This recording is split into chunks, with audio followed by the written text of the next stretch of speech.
It's Bristol, baby. Today I'm car shopping alone in Bristol, Tennessee, bringing home this new to me Suburban that I'm pretty sure my husband isn't going to approve of. Keep watching as he gently discovers why I should not be left alone to shop for vehicles. Who ready? We ready? Who ready? The whole trip started at gate D19 bright and early, 5 a.m. that is. I was all packed up, half awake, ready to go pick up my new truck, and things were going pretty smooth. The flight left Detroit on time, and that gave me hope for the day.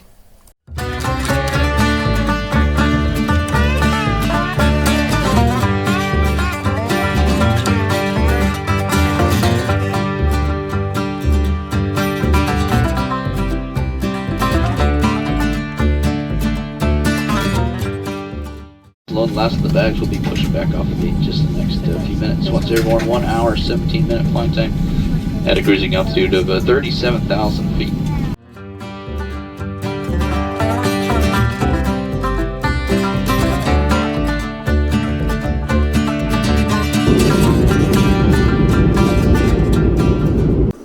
The sunrise had me curious where I was, so I used my 20 minutes of complimentary Wi-Fi to pull up the flight map to see that I was about halfway there.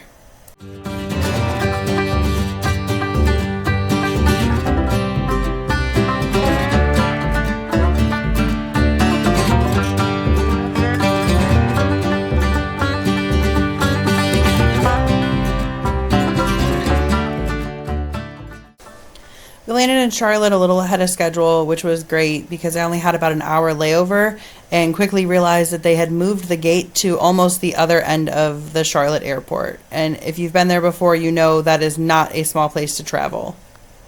Walking to the other gate, it became clear to me that I have no idea what I'm supposed to be doing, but my husband asked me to continue filming, so I took random videos of the entire walk from gate B to gate E where the plane was supposed to take off.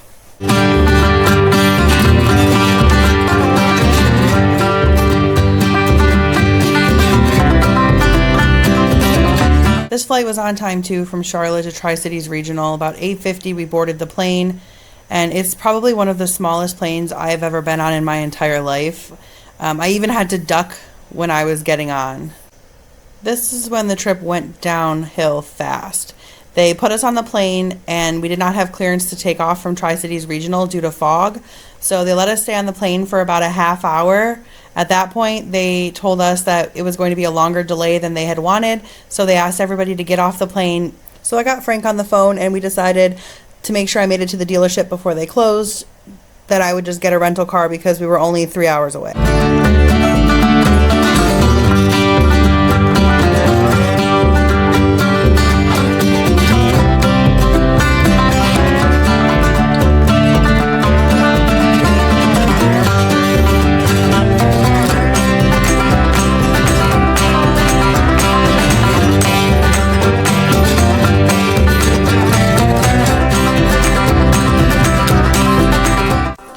After the 3-hour drive, I returned the rental car to the Tri-Cities Regional Airport, and a member of the Zoom Motors team, Jessica, who was super fantastic, picked me up from the airport and brought me to the dealership. Believe it or not, I did test drive the vehicle and look it over, and that's why I ended up down at the Bristol Motor Speedway to take pictures of the car, but I knew from the second that I saw it that this baby was coming home with me. I finished up all of the paperwork, and at this point it was about 3:30 in the afternoon, so I got on the road and started heading back towards Buc-ee's in Richmond, Kentucky, because there was no way I was down south and coming back without stopping at Buc-ee's.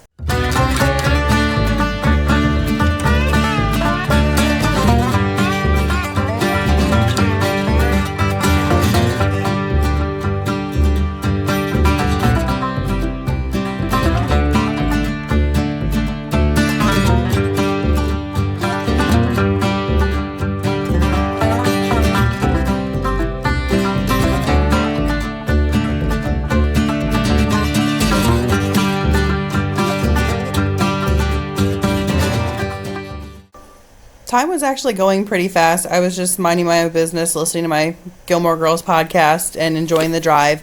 The colors in the mountains were absolutely gorgeous.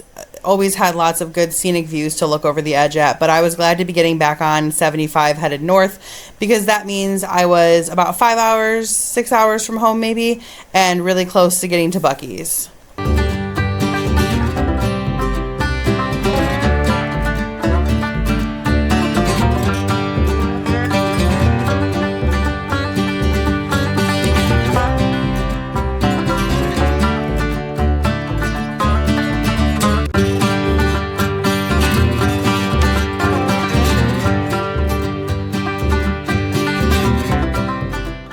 I've made it to Richmond, Kentucky. As you can see, we had to stop at Buc-ee's because the family needs Buc-ee Christmas shirts.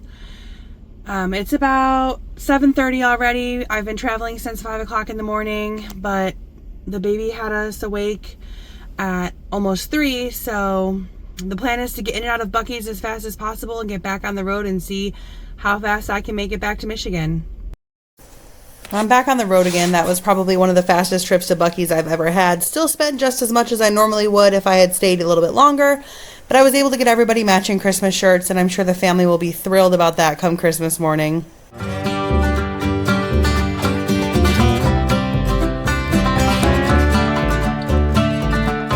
Welcome to Ohio. I am coming into Bowling Green, Ohio, finally. It is 12:30 in the morning. I've been traveling for about 19 and a half hours, driving for about 12 and a half. About an hour and a half left to go. Can't wait to cross into the Michigan state line and make it home.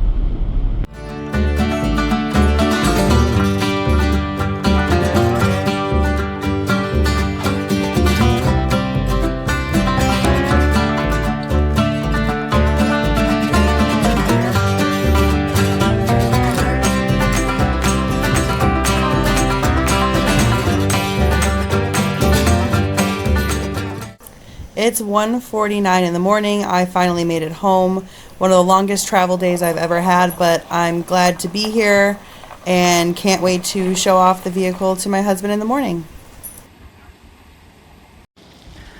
So now that I've made it home, I will go ahead and walk around the car, show you guys all of the things my husband is going to hate about this, because she has some problems. So the mirror is chipping a little, but I don't care because have you seen how much space this car has? There's some dents in the car. That's okay though. It's got scratches. It's nothing worse than my kids are going to do to it. But have you seen how much space this car has? He's not happy that the top looks like it's been prepped for painting but hasn't been painted. But I don't care because look at the size of this trunk. Do you see how much space this car has? He's also not going to be pleased that the dash is cracked. But again, I find it hard to care about that. So the tint on the front driver's window and the passenger side window are both a little messed up. But that's okay, we'll get that fixed. And then I don't know what you call this part, but I know it's not supposed to have a hole like that there, so I'm pretty sure that's broken too. I know overall there's a lot he doesn't love, but have you seen how big this car is? Cracked running board doesn't matter to me because it has all the space we need for our family, and that's at the end of the day all I care about. He can fix the rest of it. Thanks again for watching my wife bring home this beautiful clunker that I have to fix. Stick with him to watch him make all the upgrades on things that I didn't notice when I bought the car. Like and subscribe.